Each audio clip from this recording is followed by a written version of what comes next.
नमस्कार, commodity roundup में आपका स्वागत है। मैं हूं मनीषा गुप्ता और आज बात करेंगे पाम तेल की, जहां पर भाव पिछले साल के निचले स्तर पर है। क्या है फंडामेंटल्स, कहां जा सकते हैं आगे जाके भाव, और as a consumer and industries के क्या मायने हैं, समझेंगे। साथ ही बात करेंगे सोने की, जहां पर कल हमने एक दिन में 2 महीने की सबसे बड़ी एक दिन की तेजी देखी, 2% की बढ़त के साथ यहां पर सोने में कारोबार। हमारे साथ जुड़े हैं सनविन ग्रुप के CEO संदीप बजोरिया, साथ ही साथ special advisor SEA Atul Chaturvedi, Kedia commodities के अजय केडिया और मेटल फोकस के principal consultant South Asia Chirag Sheth भी हमारे साथ हैं। ऑफकोर्स सभी कमोडिटीज पे बात होगी, लेकिन सबसे पहले शुरुआत यहां पर पाम तेल के साथ कर लेते हैं, जहां पर एक हफ्ते में 7% की गिरावट, एक महीने में 26% की गिरावट और अपने हाई से 50% की गिरावट यहां पर अब पाम तेल में दर्ज हो चुकी है। अभी अभी ग्लोब ऑयल खत्म किया है आप लोगों ने, अतुल जी और संदीप जी, और काफी सारी कॉन्वर्सेशंस वहां पर होकर निकली हैं। पाम तेल में जिस तरह की गिरावट है, जिस तरह की इंडोनेशिया मलेशिया की तरफ से हमने मूव्स आते हुए देखे हैं, जैसी मांग है सामने, क्या लगता है? अतुल जी, आपसे पहले जानना चाहेंगे, क्या लगता है पाम तेल के भाव तो सबसे पहले यहां से कहां जाएंगे? देखिए, पाम ऑयल के भाव जो $1900 थे वो आज $800 की रेंज में तो ऑलरेडी आ चुके हैं। इससे बहुत ज्यादा मैं नहीं समझता कि नीचे जाने की अब गुंजाइश रह गई है। और इसके चलते पाम के डूबने से सोया और सनफ्लावर ऑयल में भी बाजार डूबा ही डूबा है। तो ओवरऑल मैं समझता हूँ प्राइसेस प्रेशर में तो रहेंगे, पर एक चीज मैं आपके साथ जरूर मनीषा जी शेयर करना चाहूंगा कि बाजार इतने ज्यादा डूब चुके हैं कि आज अगर गवर्नमेंट ऑफ इंडिया ने ड्यूटी, इंपोर्ट ड्यूटी बढ़ाई नहीं तो अपने जो किसान भाई हैं, जो अभी एक महीने में अपनी ऑयल सीड की मार्केटिंग चालू हो जाएगी, वो लोग बेचारे बहुत ज्यादा तकलीफ में आ जाएंगे। प्राइसेस इतने ज्यादा गिर चुके हैं, तो वो आज की तारीख में देखिए सोया वगैरह में ऑलरेडी रिफ्लेक्ट भी कर रहा है। तो मैं समझता हूँ इसकी तरफ गवर्नमेंट को थोड़ी तवज्जो देनी चाहिए। और सेकेंडली एक और चीज कि अभी भी स्टोरेज कंट्रोल ऑर्डर लागू है, जबकि बाजारों की ये हालत हो गई कि बहुत ज्यादा डूब चुके हैं। तो स्टोरेज कंट्रोल ऑर्डर को लागू रखना, मैं समझता हूँ ये कोई इसका औचित्य नहीं रह गया है। तो प्राइसेस प्रेशर में तो डेफिनेटली रहेंगे और सप्लाई चेन में भी कोई वो नहीं। और एक और चीज मैं देख रहा हूँ कि इंटरनेशनली तो बाजार दब रहे हैं, पर हिंदुस्तान के अंदर लोकली भी डिफॉल्ट्स भी बहुत ज्यादा बढ़ रही है। तो ये भी बाजारों को प्रेशराइज करके रखेगी आने वाले दिनों में। तो दिवाली सबकी कंज्यूमर्स की बहुत अच्छी गुजरेगी ऐसा लगता है। ओके, संदीप बजोरिया भी हमारे साथ मौजूद हैं। संदीप जी, हालांकि संक्षेप में अतुल जी ने क्रक्स रख दिया कि प्राइसेस की डायरेक्शन क्या है, लेकिन अगर एक सेंस लेना चाहें, क्योंकि स्थिति जिस तरीके की बनी हुई है, अंदेशा तो ये है कि भाव और नीचे आएंगे। आपकी सोच क्या है कि कितना और प्राइसेस इन स्तरों से नीचे आने की प्रोबेबिलिटी है अगर दिवाली तक की बात करें? देखिए, मैंने जैसा अतुल जी ने कहा, $2100 पर में पाम का प्राइस हुआ था करीबन मार्च अप्रैल में। वो $2100 से हमने कल ट्रेड किया $810 में। सो किस तरह से मार्केट गिरा है आप देख सकते हैं, कितना ड्रास्टिकली गिरा है, कितना फास्ट गिरा है। जैसे कहावत है, it fail like a stone. और अभी 810 का आज थोड़ा सुधरा हुआ है, $840 का लेवल है CNF CPO का इंडिया में। और सोयाबीन ऑयल का कल लेवल था करीबन $1110 का, जो आज $1165 का लेवल है। क्रूड थोड़ा नीचे में जो $76 गया था, वो $82 जाने से थोड़ा सपोर्ट मिला है वेज ऑयल को। लेकिन आपने सही कहा कि अभी भी बॉटम हमको मिला नहीं है, अभी भी मार्केट और नीचे जा सकता है। Nothing is impossible. अभी ये माहौल में हमें, आज के माहौल से आप समझ के चलिए $50-100 और जाना कोई बड़ी बात नहीं है। अगले 2 महीने में, 1.5 महीने में वो लेवल आ सकता है कि सोयाबीन ऑयल हमें करीबन आप समझिए $1000-1050 CNF इंडिया होए, और आप CPO का भाव जो है $710-720, $730 CNF इंडिया हो। ये इम्पॉसिबल नहीं, हमको ध्यान में रखना पड़ेगा। लेकिन इतना गिरा है, हर गिरावट के बाद में थोड़ी फ्रेश बाइंग भी आती है, थोड़ा सपोर्ट भी मिलता है। तो वो हम अभी आज देख रहे हैं मार्केट में। जहां तक अतुल जी ने कहा कि कंज्यूमर के लिए ये दिवाली बहुत अच्छी है, एंड इतना अच्छा तेल का दाम, इन्फ्लेशन में रादर पहले जब तेजी इन्फ्लेशन बढ़ रहे थे, इन्फ्लेशन के आंकड़े बढ़ रहे थे RBI से निकले हुए, उसमें वेजिटेबल ऑयल का बहुत बड़ा साथ था। लेकिन अब इन्फ्लेशन को घटाने वाले आंकड़ों में वेजिटेबल ऑयल का बहुत बड़ा रोल होगा। तो ये भी एक कंफर्ट की बात है। और एक बात जरूर है, लेकिन नवंबर में जब किसान खरीफ का क्रॉप पूरी तरह से मार्केट में लाएंगे और सोयाबीन अपना बेचने की कोशिश करेंगे, ग्राउंडनट की फसल है, कॉटन की फसल भी ये साल अच्छी है। जो लास्ट ईयर 300-310 लाख बेल थी, वो 350 से 70-75 लाख बेल हो सकती है। ग्राउंड की भी फसल ठीक है। सोयाबीन की फसल लास्ट ईयर 100 लाख थी, इस साल 100 से 110 लाख के बीच में हो सकती है। कैरी फॉरवर्ड स्टॉक सोयाबीन का 15 लाख टन का है। रेप मस्टर्ड सीड हमारे पास जो 110 लाख की फसल थी, उसमें से करीबन 35 से 40 लाख टन अभी भी स्टॉक में है किसानों और प्लांट्स के पास में। तो ये सब देखते हुए हमें लग रहा है कि किसानों को दिक्कत होगी, और वो डेफिनेटली होगी। तो दीपावली जैसे हो जाएगी 24-25 अक्टूबर को, उसके बाद गवर्नमेंट को एक कॉन्शियस डिसीजन लेना चाहिए कि कंज्यूमर को हमने पैम्पर करना जरूरी था, प्रायोरिटी है। हमारे लिए भी वर्किंग कैपिटल कम लगता है, इंडस्ट्री के लिए यदि दाम कम होते हैं, कंजम्पशन तेल का बढ़ता है, तो हम खुश है कम के दाम से। लेकिन एट द सेम टाइम देश में जो ऑयल सीड का प्रोडक्शन बढ़ाना, उसका जो हमारा ऑब्जेक्टिव है, पाम प्लांटेशन को बढ़ावा देना, वो ऑब्जेक्टिव भी सफर नहीं होना चाहिए। तो गवर्नमेंट को समन्वय लाना पड़ेगा दोनों तीनों चीजों के बीच में। और मेरे ख्याल से गवर्नमेंट को दीपावली के बाद समवेयर 15 नवंबर से 30 नवंबर के बीच में मैक्सिमम इंपोर्ट, मतलब उस समय इंपोर्ट ड्यूटी बढ़ानी चाहिए। कुछ ना कुछ तरीके से देखना चाहिए कि भाई तेल के जो इंपोर्ट ड्यूटी आज हमारी सोया और सन में नील चल रही है और पाम में 5.5% चल रही है सीपीओ में, इस ड्यूटी को 15 से 20% करने की जरूरत है। सोया और सन में हमने टीआरक्यू लगा रखा है, उसका एक रास्ता निकालने की जरूरत है, किस तरह से वहां इंपोर्ट ड्यूटी हम बढ़ा सकते हैं। तो ये सब कदम गवर्नमेंट को लेना बहुत जरूरी हो जाएगा, तब कंज्यूमर, फार्मर, प्रोसेसर सबका समन्वय आएगा और ऑयल सीड इकोनॉमी बड़ी वाइब्रेंटली आगे चलेगी। ये हमारा ख्याल है। काफी सारे मेजर्स हैं जो सरकार को यहाँ पर रिवर्स करने की जरूरत है, जो उन्होंने बढ़ते भावों में लिए थे उसमें काफी डिले फिलहाल होता हुआ नजर आया है। अतुल जी, आपने एक अपने कमेंट में कहा कि कुछ डिफॉल्ट्स भी हमने इंडियन मार्केट्स में यहाँ पर होते हुए देखे हैं, उसकी क्या क्वांटम है? और दूसरा, फ्यूचर्स मार्केट को बैन हुए ऑलमोस्ट दिसंबर में 1 साल हो जाएगा, आपको लगता है वो भी थोड़ा सा प्रीपोन करने की जरूरत है जिस तरह से प्राइसेस में मूवमेंट है? Absolutely, in fact we are on record कि ये जो अपना फ्यूचर्स मार्केट है, आपने मैसेंजर को ही शूट किया हुआ है। तो आज की तारीख में भी जब महीने 2 महीने बाद अपनी लोकल की क्रॉप आएगी, तो किसान बिल्कुल परेशान हो जाएगा। कहाँ पे उसको प्राइस कहाँ से मिलेगा? उसको कोई जो इंडिकेशंस हैं वो सही नहीं मिलेंगे। तो मैं तो समझता हूँ, हम लोगों ने तो इनफैक्ट गवर्नमेंट से यही बोला है कि अगर आपको ऐसा लगता है कि सोयाबीन एसोसिएशन वगैरह इसको अपोज करते हैं, तो एटलीस्ट आप सीपीओ और soya oil which are absolutely totally linked to the world, at least उसको तो खोलिए। तो जिससे कि ये जो आज इतनी सब जो तकलीफें आई हैं, इस समय बाजारों की जो हालत हो गई है, तो अगर अपने को ये यहाँ पे एनसीडीएक्स होता ऑपरेशनल, तो लोग बाग हेज करके थोड़ा कम नुकसान पाते। तो ये मैं समझता हूँ कहीं ना कहीं कुछ वो है। आज की तारीख में हालात ये हो गया है, आपने एक पिक्चर देखी होगी ना, फियर इज द की।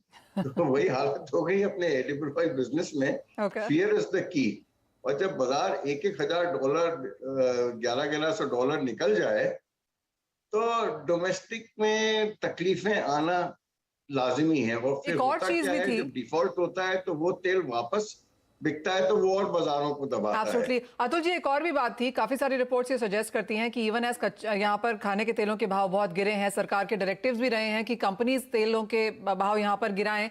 उसके बावजूद कुछ एफएमसीजी कंपनीज की ये स्टेटमेंट थी कि सिर्फ खाने के तेल के प्राइसेस नीचे आए हैं, बाकी रॉ मटेरियल्स के भाव नीचे नहीं आए हैं, इसलिए हम उसको रिटेलर्स को पास नहीं कर पा रहे। आपका क्या रिएक्शन है उस पर?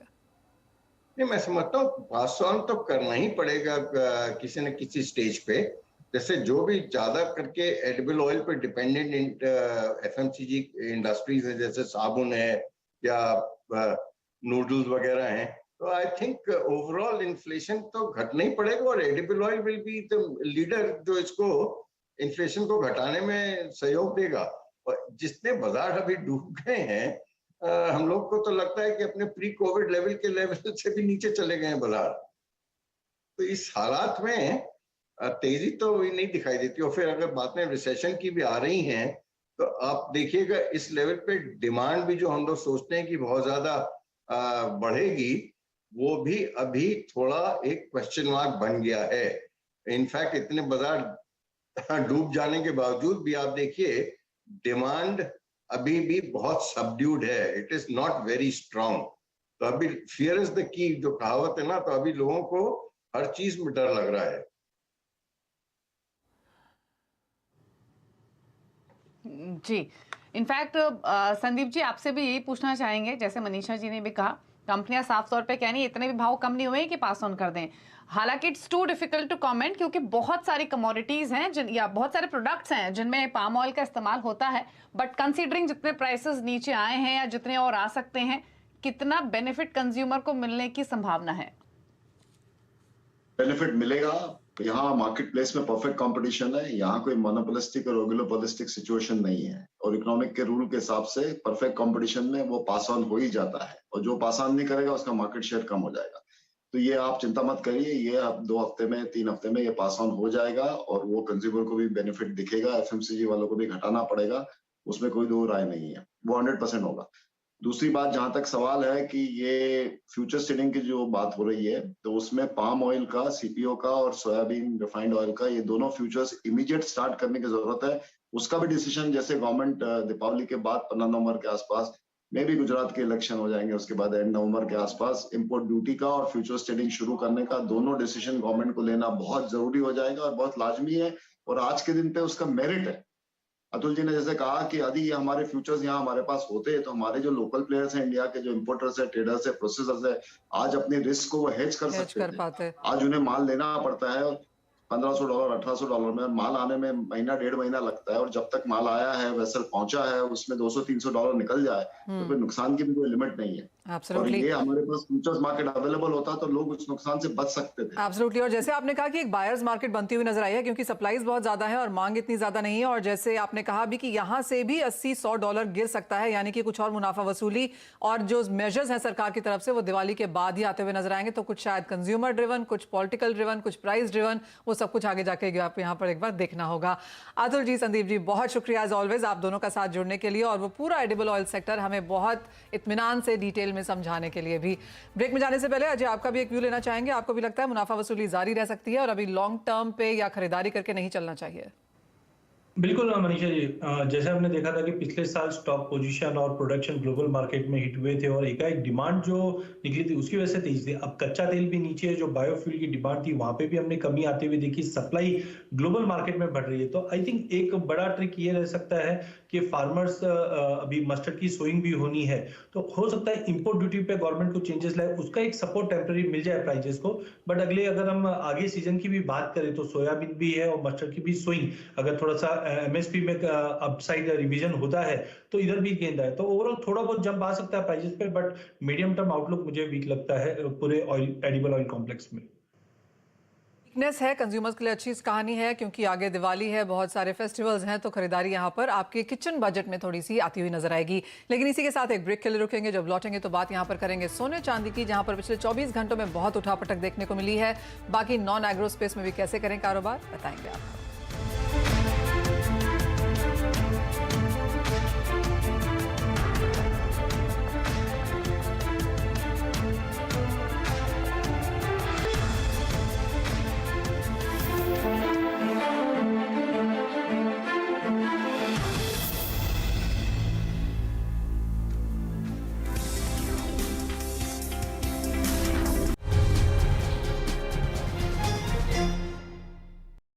Hello and welcome. आप देख रहे हैं सीएनबीसी आवाज, मैं हूं हर्षदा सावंत और आप देख रहे हैं आपका पसंदीदा स्टार्टअप शो आवाज एंटरप्रेन्योर, जहां हम बात करते हैं स्टार्टअप इकोसिस्टम के बड़े मुद्दे, ट्रेंड्स और साथ ही नए आइडियाज की। स्टार्टअप की दुनिया में सबसे ज्यादा चर्चा आजकल हो रही है फंडिंग विंटर की, यानी कि ऐसा माहौल जहां फंड जुटाना बेहद मुश्किल हो रहा है। लेकिन इस विंटर में सुनहरी धूप ब्यूटी सेगमेंट में खिली हुई है। पिछले 6 महीनों में जहां पूरी दुनिया मंदी के साए में जी रही है, वहीं भारतीय ब्यूटी स्टार्टअप्स ने अच्छा खासा फंड जुटा लिया है। मिसाल के तौर पर पर्पल, जो बना है देश का 102nd यूनिकॉर्न, कंपनी ने हाल ही में $33 मिलियन का फंड रेज किया। इससे पहले मई के महीने में शुगर कॉस्मेटिक्स ने $50 मिलियन के फंड जुटाए। वहीं vegan beauty product startup plum ने मार्च के महीने में $35 मिलियन का फंड रेज किया है। यानी कि पिछले 4 महीनों में इन कंपनियों ने कुल मिलाकर $100 मिलियन का फंड रेज किया।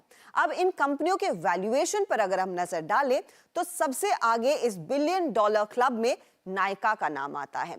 कंपनी लिस्टेड एंटिटी है। $8.8 बिलियन पर दरअसल नायका का वैल्यूएशन इस समय खड़ा है। यही नहीं, पर्पल का वैल्यूएशन हाल ही के फंड रेस के बाद करीब 1.1 बिलियन डॉलर पर आ गया है। इसके पीछे है शुगर कॉस्मेटिक्स, जिसका वैल्यूएशन लगभग 500 मिलियन डॉलर पर आका जा रहा है, तो प्लम का वैल्यूएशन लगभग 250 मिलियन डॉलर पर खड़ा है। इन वैल्यूएशन और इस फंड रेस से जाहिर है कि इस सेक्टर में ग्रोथ का खूब पोटेंशियल है। अब पोटेंशियल की बात करें तो 2022 यानी कि इस साल में भारतीय ब्यूटी सेगमेंट में तकरीबन 25 बिलियन डॉलर का मार्केट देखने को मिलेगा। और अगर आप 5 साल आगे बढ़ेंगे यानी कि 2027 में ये मार्केट 33 बिलियन डॉलर से ज्यादा होगा, यानी औसतन 6% से ज्यादा की CAGR ग्रोथ। अब सवाल यही है, इस तरह की ग्रोथ को कैप्चर करने के लिए क्या बड़ी कंपनियां आगे रहेंगी या फिर स्टार्टअप्स का शेयर बढ़ने वाला है? इसी पर बात करने के लिए मेरे साथ है यूनिकॉर्न पर्पल के फाउंडर मनीष तनेजा और साथ ही शुगर कॉस्मेटिक्स की को फाउंडर विनीता सिंह। आप दोनों का ही स्वागत है। कॉन्ग्रेचुलेशंस आप दोनों को, जहां पर दुनिया भर में और स्पेशली भारतीय इकोसिस्टम में बात हो रही है कि फंड रेज करना बहुत मुश्किल होगा। आप दोनों ने बहुत ही बड़ा फंड रेज किया है और काफी तगड़ा रिस्पांस इन्वेस्टर्स से मिला है। Manish, congratulations on being a unicorn too. क्या वाकई में मुश्किल था? कुछ फंडिंग विंटर जैसी फीलिंग महसूस किया आपने? फंड रेजिंग इस साल थोड़ा डिफिकल्ट है कंपेयर टू लास्ट 2-3 इयर्स। हमारे लिए स्पेसिफिकली उतना डिफिकल्ट नहीं था because of the performance of the business. You know, हमारा business almost 100% year on year से बढ़ा है from last year to now. So and बहुत ही अच्छे यूनिट इकोनॉमिक्स के साथ बढ़ा है, तो हमारे लिए उतना डिफिकल्ट नहीं था। बट शायद हमारे लिए और भी आसान होता अगर ये फंडिंग विंटर ना होती तो I agree with you, there is some pullback on the investor side. People are holding back on investing. लोग वेट कर रहे हैं कि कैसे इन्फ्लेशन पैन आउट होएगी, कैसे ग्रोथ आएगी अगले 12 से 24 महीने के अंदर। सो थोड़ा सा मैं जरूर मानता हूं कि थोड़ा सा मंदी है कैपिटल मार्केट्स में, जिसके कारण फंडिंग थोड़ा सा स्लो हो रहा है। विनीता, आपके लिए एक्सपीरियंस कैसा था जब आपने फंड रेज किया मई में? सो हाय अर्शदा, मैं और मनीष, हमारी जो कंपनीज हैं वो हमारी 7 साल हो गए शुगर को। मनीष की कंपनी आई थिंक भी 8-9 इयर्स से है मार्केट में, एंड हमने बहुत सारे साइकिल्स देखी हैं, अप्स एंड डाउन्स। एंड एक चीज वो देखी है कि जब फंडिंग विंटर होता है, जब अकाल पड़ जाता है फंड रेजिंग में, तो जो अच्छी कंपनीज होती हैं उनके लिए एक बेटर माहौल होता है, बिकॉज मनी सिर्फ अच्छी कंपनीज में जाता है। एंड ओवरऑल ब्यूटी अगर देखेंगे एज अ कैटेगरी, तो जैसे हमारा बिजनेस है, इसमें 70% से ज्यादा ग्रॉस मार्जिन है, तो जो कितना बर्न करना है वो एक बहुत केयरफुली कैलिब्रेटेड डिसीजन होता है। तो ऐसे बिजनेसेस जो फंडामेंटल, जहां कैश आ रहा है, यूनिट इकोनॉमिक्स जैसे मनीष ने बोला स्ट्रॉन्ग है, मार्जिन्स अच्छे हैं, बर्न कम है, ऐसे बिजनेसेस की डिमांड एक्चुअली जब फंडिंग विंटर होती है तो बढ़ जाती है।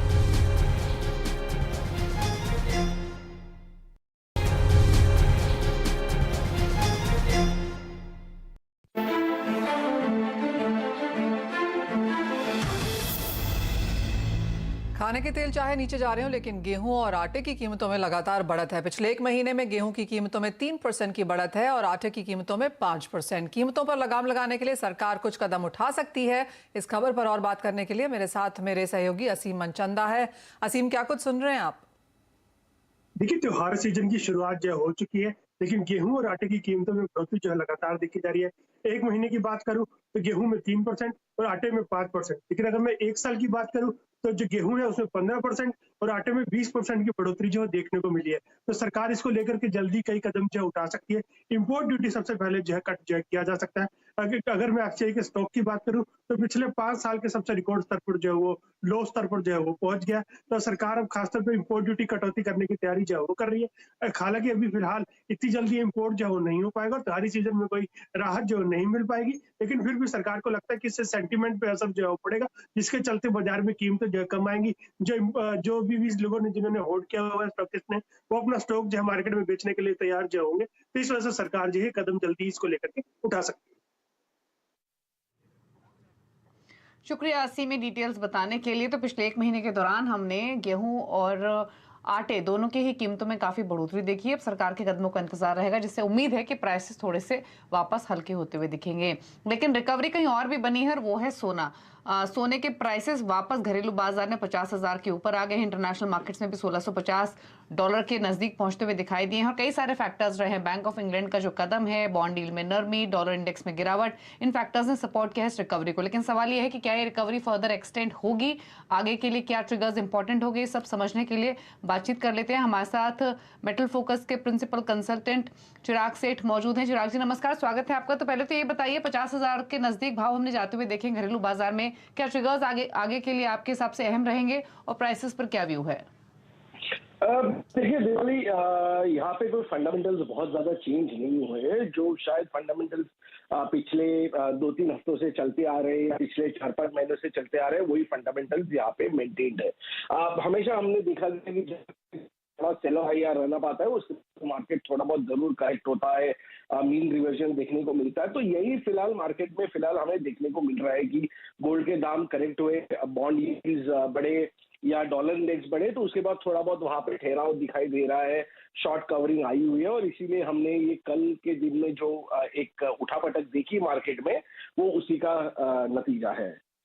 चिराग, फेस्टिवल बाइंग किस तरह की है, क्योंकि फेस्टिविटीज और वेडिंग सीजन के चलते क्या वो मांग अब लौट के आ रही है इन प्राइसेस पे? जी हाँ, बिल्कुल मनीषा। एक्चुअली काफी हद तक पिछले कई दिनों में बाइंग जरूर आई हुई है।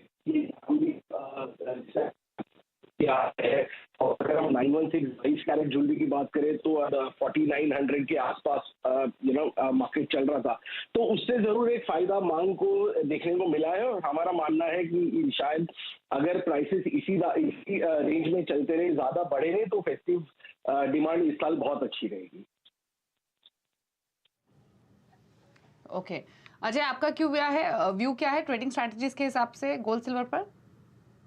देखिए, डेफिनेटली डोमेस्टिक मार्केट में रुपए में जो गिरावट है वो कहीं ना कहीं डोमेस्टिक गोल्ड को सपोर्ट दे रही है। अभी भी इंटरनेशनल मार्केट में जिस ढंग से हमने देखा कि कल जरूर बीओई के अपडेट के बाद बॉन्ड यील्ड और डॉलर में जो गिरावट है उसका एक सपोर्ट मिला, बट आई थिंक जब तक 50-300-400 के ऊपर डोमेस्टिक मार्केट में होल्ड नहीं करता, prices are expected trade in a range, 49 के नीचे जाता हुआ नहीं दिख रहा है, 50-300 के ऊपर नहीं, ये रेंज में रहेगा। वी नीड सर्टेन क्लैरिटी, क्योंकि जो फेड रेट हाइक का सितंबर तक का वर्ड से उसके बाद जो हमने रिवीजन देखा है उसके बाद थोड़ा पेसिमिस्टिक जरूर है, but I think we should see 1670 as a key level, because 1670 के ऊपर अगर हम देखते हैं तो काफी शॉर्ट कवरिंग्स उम्मीद है जो 1700-1720 का भी लेवल जाए। सेकेंडली दिसंबर में carry trades will be more active, तो थोड़ा टाइम जरूर है, but I think comparing gold with other asset class is been quite impressive right now. तो आई थिंक ट्रेडिंग प्रोस्पेक्टिव से एक रेंज है 49,000 से 50,300, इसी में M6 पे ट्रेड होता हुआ दिखेगा। अजय, यूएस जीडीपी के ऊपर बाजार की नजर है, बैंक ऑफ इंग्लैंड ने जो कदम उठाया उसकी वजह से भी बाजार में उठापटक आते हुए नजर आई है। यहाँ से आगे क्या टॉप ट्रेंड देखेंगे आप और एक क्या टॉप ट्रेड होगा आपका? डेफिनेटली जो जियोपॉलिटिकल टेंशंस भी कंटिन्यू रेज हो रहे हैं या सेंट्रल बैंक भी काफी एग्रेसिव मोड पे आ चुका है, खास करके जो बीओई के स्टेप्स थे, तो आई थिंक यहाँ पे कंटिन्यू मॉनिटर करना है। साथ में जैसे हम लोग Q4 में एंटर करें तो इंडिया और China would be quite important, because यहाँ पे फेस्टिवल डिमांड हिट होते हुए दिखाई देगी। बट आई थिंक डॉलर पे ज्यादा नजर रखिए, because already we have seen a very good rally और थोड़ा ये रिट्रेस जो होना चालू हुआ है, मे बी अगर कल तक 112 के नीचे तो we can see a chance कि डॉलर में जो एक रिट्रेसमेंट बोल सकते हैं, मंदी अभी एज ऑफ नाउ नहीं, because other currencies are still on a fragile mode. तो आई थिंक 3-4 इवेंट्स है वो कंटिन्यू रहेंगे, तो we should be on toes, because momentum इस ढंग से ही मार्केट में मूव करेगा। बट ओवरऑल आई थिंक 49,000 का गोल्ड एक बेस बनाता हुआ दिखाई दे रहा है। और चांदी पे नजर रखिए, बिकॉज गोल्ड सिल्वर रेशियो 90 के नीचे ड्रॉप हो चुकी है, चांदी 17.5 का एक बेस ले चुकी है, लीज रेट जिस ढंग से बढ़ी है, तो होपफुल है कि अगर चांदी 1920 के ऊपर या 1980 के बियॉन्ड जाती है तो एक अच्छा खासा स्पाइक अपसाइड हो सकता है। ओके चलिए ठीक है, तो ये स्ट्रैटेजी आपको मिली है गोल्ड पर। 49,000 का बेस बन चुका है, 50,000 के नजदीक भाव हमने जाते हुए देखे, फिलहाल फ्लैट ट्रेड कर रहा है। शुक्रिया अजय आपका, चिराग आपका भी शुक्रिया व्यू देने के लिए प्राइसेस पर। रुक रहे हैं इसी के साथ एक ब्रेक के लिए, मुझे मनीषा जी को दीजिए इजाजत, नमस्कार।